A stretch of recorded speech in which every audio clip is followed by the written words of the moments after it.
Chocolate নিয়ে তার মায়ের সাথে চিড়িয়াখানায় ঘুরতে গেছে। তো গেট দিয়ে ঢুকেই প্রথমেই তারা দেখতে পেল বিশাল বড় এক বান্দরের খাঁচা। সেই ছোট ছেলেটি বান্দর দেখে খুশি হয়ে তার ব্যাগ থেকে একটা চকলেট বের করে একটা বান্দরকে দিছে। সেই বান্দরটি চকলেট পেয়ে খুশি হয়ে নাচতে আরম্ভ করলো। এদিকে বান্দরের খুশি হওয়া দেখে ছেলেটিও খুশি হয়ে সেই বান্দরকে আরেকটা চকলেট দিল।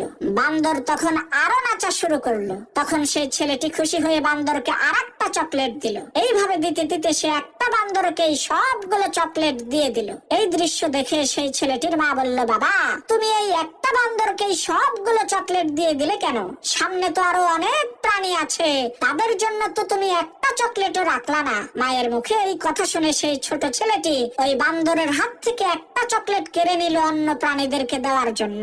তখন সেই বান্দরটি প্রচন্ড পরিমাণে রাগান্বিত হয়ে হিংস্র প্রাণীর মতো ওই ছেলেটাকে আক্রমণ করতে চাইলো। মারাত্মক রাগে আর গুসায় গড়গড় করে হুঙ্কার দিতে লাগলো। প্রিয় ভাইরা আমার, আমরা ওই বান্দরের মতোই, আমাদের কোনো জিনিস ক্ষতি হয়ে গেলে আমরা অধৈর্য হয়ে যাই। আল্লাহ তাআলা আমাদেরকে কত নিয়ামত দিয়েছেন, তার দিকে না দেখে আমরা শুধুমাত্র ওই একটা জিনিসের দিকেই তাকাই, যেই জিনিসটা আল্লাহ তাআলা আমাদের কাছ থেকে নিয়ে গেছে।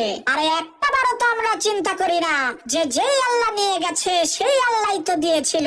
তাই বান্দরের মতো না হয়ে আমাদেরকে মানুষ হতে হবে।